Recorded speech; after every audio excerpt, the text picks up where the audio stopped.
Hey guys, there are a lot of new drivers out on the market here in 2023. It's a huge year.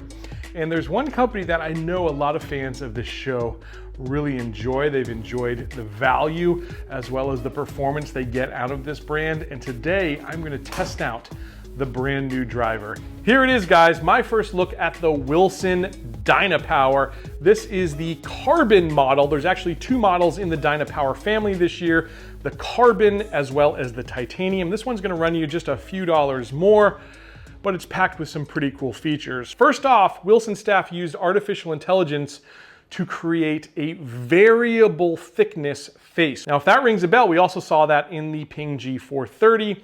But what they did was they used 17 points where the ball may strike this face, and the computer created a face with optimal thickness, so it's not the same thickness in the face throughout. Now, Wilson staff calls this the carbon model, and you see like carbon fiber up top there, but as far as I know, that face is made out of titanium. It's not the carbon era we see with tailor-made drivers. Now, the other thing this driver has going for it that other Wilson drivers have kind of lacked is adjustability in the hosel. This thing has 6 positions.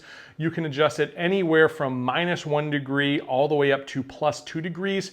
For my use case here, I'm gonna go +1.5 degrees, making this 9-degree head into a 10.5-degree head where I'm testing all my drivers this year. The one thing I would say is when you remove the hosel, it's very easy to see that you're moving it up or down a degree or whatever you're doing with it. But when you replace the hosel, put it back on, slide it back into its sleeve, you don't see any markings on this side to actually tell you where it is. So you just got to remember where you put it. It's not a huge deal. For most people, once you set it, you'll probably forget it after you get it right. But it would be nice to actually have it visually there for you to see. This driver here, the carbon version, is going to be the version that is more fade biased, actually, more neutral to fade biased. That's perfect for someone like me who draws the ball, and my miss tends to be over drawing the ball, sometimes hooking the ball, sometimes duck hooking the ball. This is going to be a good setup, I think, for me, but we'll find out here in the studio as we test. In case you're wondering, this one came to me with the Fujikura Ventus stiff shaft blue. It's in that 60-ish gram range that I really like.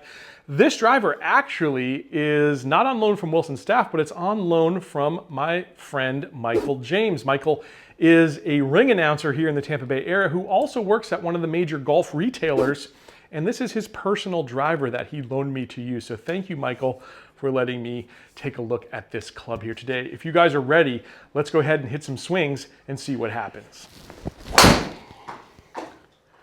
Boy, nice high launch there. Got a lot of that one. Pretty well center there too. You can see total distance 258 with my little baby draw there. Carried 229. My club speed only 93 miles per hour. So we're gonna get that number up here as we kind of warm up a bit. But I don't know about you guys, I'd take a drive 250 down the center just about any day out of the week. Now, if we look at the spin there, spin is low. And this is definitely like the lower spinning model of this driver. Let's see if we can get the swing speed up a little bit here. I think I did. Now I hit that a little toe side. The result, pretty forgiving though. Similar result actually to the first drive, which I hit a little bit more center. Now my club speed was up to 96 miles per hour there. Spin up about 100 RPM to 1524, but still a little lower than I like to see. Carried 214, rolled down to 255. Pretty forgiving though, honestly, for where that strike was on the club face, I'd say. Let's see how it does here. Swing 3.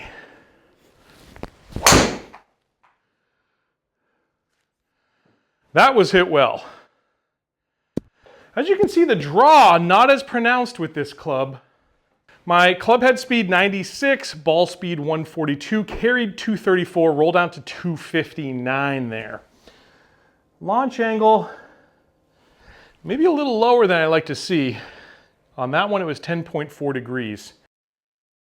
Let me try to hit it up on the upswing a little bit here. That was definitely a little more center contact. Boy, that's right down the middle.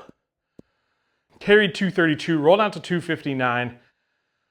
Ball speed 141, club speed 96. Pretty consistent to the swing just before it. Now in an ideal world, I'd like to get that swing speed up just a mile or two more here, guys.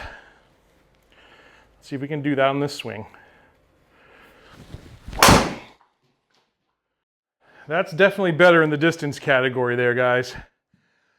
We hit that one 96 miles per hour, but we hit it more center.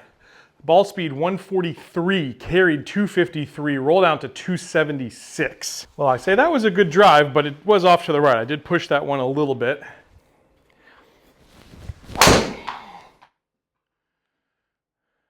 That was pretty darn good. Again, off to the right a little bit. As you can see, it's definitely correcting for my draw bias.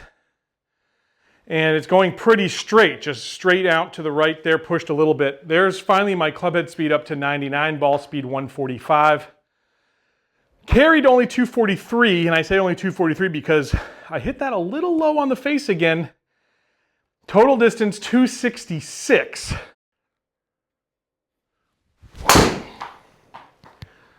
There it is, guys. That's about as good as I could hit it. That was dead middle of the club face. It ended dead middle of the fairway. And that's the best that I can do this mere mortal with this driver. Now, a couple things I will say there. I think this is a very forgiving driver. On par, at least, with the Ping G430 is what I could see here in the simulator.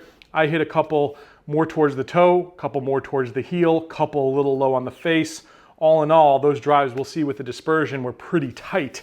Very happy about that. So first off, I always like to look at club speed.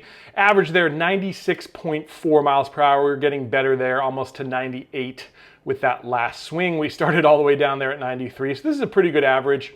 In terms of efficiency or smash factor, 1.47 on average. We didn't get any in the 1.5 range, and I did hit that last one dead middle, so I'm thinking that's about as good as I'm going to be able to get out of this driver. We've got an average ball speed leaving the club at 141.6, launch angle 12.3. 12.3, again, I'd like to see that more in the 15 range, okay? Now, in terms of total spin, we did start to get the spin numbers up. In fact, we got one up here at 2949 RPM. On average, 2084. That's a good place for me to be personally. In terms of side spin, 562 RPMs. So side spin decent, I would say. In terms of peak height, again, on average, a little lower than I'd like to see. I'd rather be at like 27, 29. Those are nice numbers, but on average, I was at 22 yards of peak height. Carried to 234 yards on average. Again, I had a couple of real good pops there, and it rolled out here. I never really 100% trust rollout numbers on a simulator, but it rolled out to 263. That's about what I would see out on course right now this time of year. It's kind of fast and firm out there. We've had a lot of dry, rainless days here in the winter, so course pretty hard. So I think that's a pretty accurate number. If you look at a normal dispersion map of mine, usually I'm a little left of target on like these balls here, these three on here. That's more normal of where my standard miss would be.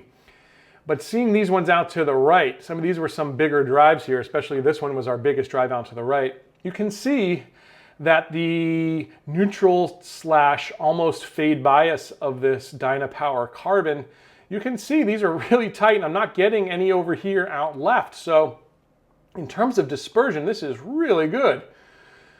A normal fairway, not as wide as this range, obviously, but it's definitely, I think every one of these balls, except for maybe this real long one, would be in the fairway on my course, which we've got some kind of narrow landing zones, but all in all, really good, really happy with what I'm seeing in terms of dispersion there. If we put this up against my Rogue, ball speed leaving the club is actually a little higher on average than the Rogue ST. The Rogue ST averaged 138.9. This one averaged 141.6. Launch angle, though, with the Rogue a little bit higher, 13.4 versus this one a little lower, 12.3 degrees.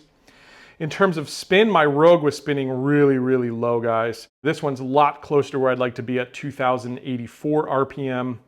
In terms of carry numbers, this one actually carried out further as well, 234 yards of carry versus my Rogue ST Pro at 221 yards. And in terms of total distance, this one beat it by, looks like about 5 yards as well. So guys, all in all, I gotta say, this is a really strong showing from Wilson staff this year. Now, pricing on Wilson staff clubs have been pretty reasonable, if not towards the lower end of the big name brands. That's also the case again this year, but because the big name drivers are getting so expensive, this driver at $499 off the shelf is about 100-ish, maybe 150, even $200 less than, again, some of the other drivers out there, but it's just a whole lot more expensive than it used to be. I think the Wilson D9, I want to say, was in the $350 range. So we've got about $150 more expensive here with this new Dynapower. The Dynapower comes at a price, but so don't all the other drivers. It's just inflation and a lot of other factors happening. But all in all, in terms of price to value, gotta rate this pretty high. I'd have to give this like an 8.5 out of 10, I'd say, in terms of value of what you're getting. I like the fact that there's more adjustability. Well, guys, what do you think? I am pleasantly surprised with this one. I'm looking forward to putting it into my driver bracket here for another March Madness. We will be battling all the 2023 releases here, and this one I think is definitely a sleeper out there for sure. If you're thinking about buying this driver, by the way, I've got a link down below. Check that out. Obviously, hitting our links helps support this show.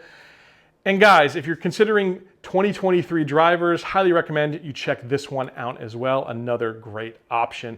I'll catch you back here very soon on another edition of Let's Play Through.